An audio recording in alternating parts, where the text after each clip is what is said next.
আসসালামু আলাইকুম বন্ধুরা।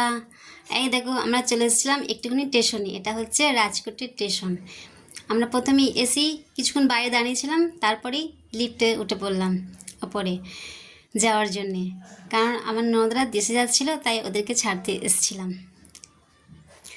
তোমরা দেখতে থাকো, দেখো কত সুন্দর লিফট, আর কত লম্বা এই লিফটটা, অনেক উঁচু, মানে দুতাল গাছ হয়ে যাবে, তারও বেশি মনে হচ্ছে। নিচে থেকে দেখো কত নিচু, অনেক নিচু। তা আমি চলে আসলাম, দুপুরবেলা এসেছিলাম তখন, প্রায় তখন 1টা বাজে, মানে খুবই খাঁখা রোদ। আমি একটুখানি ভিডিওকে নিয়ে দেখে চলে এসেছি, পৌঁছেছিলাম। আর আমার হাজব্যান্ড ওর মেয়ে সব নিচে এদিকে আসছে, আমি প্রথমে চেপেছিলাম। আমি প্রথমে চাপবো, মানে এখন দেশে যাবার অত টাইম, মানে সবাই যাচ্ছে কিন্তু বেশিরভাগ এই মানে পরীক্ষার পরে যাবে। এখন আমার ননদা যাচ্ছে, ওদের জরুরি কিছু কাজ আছে, ওই জন্য যাচ্ছিলো। দেখো এখন কিছু খালি খালি আছে, পুরো স্টেশনটা অত ভিড় নেই, কিন্তু আছে ওই স্টেশনের নিচের দিকে, এটা তো ব্রিজে না, ওই জন্যে। আমার হাজব্যান্ড মানে ও কী বলবো, উনি পেছনে পড়ে আছে, ব্যাগ পাতি নিয়ে আছে, মানে ওই জন্য পেছনে পড়ে আছে। আর আমি আগে আগে চলে আসছি সবাইকে ছেড়ে, স্টেশনে নেমে গেছি এবার। আর ওই ওই ট্রেনটা নয় কো, মানে অন্য ট্রেন আসবে, তারপরে সেই ট্রেনে যাবে। কিন্তু এখন তো টিকিট পাওয়া বহুত মুশকিল হয়ে গেছে, মানে দেশে যাওয়ার জন্যে অতিরিক্ত মুশকিল, কি বলবো। এই দেখো আমার হাজব্যান্ড চলে আসছে, কাঁধে ব্যাগ নিয়ে, হাতে একটা ব্যাগ নিয়ে, ঠিক মনে হচ্ছে যে উনিই যাচ্ছে দেশে আমাদেরকে রেখে, ওরামি লাগছে ঠিক দেখে।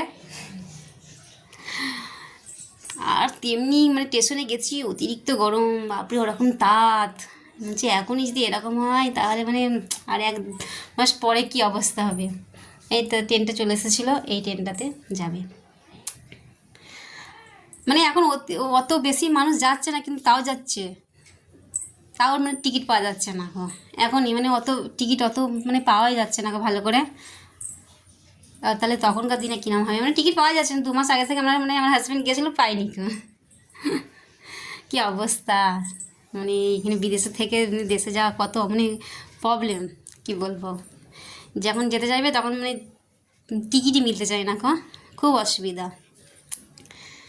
সব ব্যাগপাতি নিয়ে এবার ট্রেন দাঁড়িয়ে পড়েছিল বলে আমার নদরা উঠে পড়েছিল, ওদেরকে সে চাপিয়ে দিচ্ছে, সব ব্যাগপাতি তুলে দিচ্ছে ভেতরে। আর এখন আমার ট্রেনটা অনেকক্ষণ দাঁড়িয়েছিল এখানে, তাই আমরা স্টেশনে একটুখানি বসে পড়েছিলাম। চিনে বসি, তেমনি তাত আবার সেমনি গরম অতিরিক্ত, বাপরে খাঁখা। দুপুরের টাইম ছিল তো পুরো, দেখুন 1টা 1:30 বাজে তখন, ওই জন্যে স্টেশন খালি খালি, সব ট্রেনে চেপে পড়েছে, বেশি আর কেউ নেই গো। আর আমার মেয়েকে যে একটুখানি ভিডিও বানিয়ে দে গরমে তাতে। ঠিক আছে, দেখো বন্ধুরা, আমরা এখন চলে আসলাম ঘরে। এখনকার মতো তাহলে সবাই ভালো থেকো, সুস্থ থেকো। আমার ভিডিও ভালো লাগলে একটু লাইক কমেন্ট করে শেয়ার করে দেবেন, তাহলে আমাকেও ভালো লাগবে। ঠিক আছে, চলো তাহলে এখনকার মতো বাই।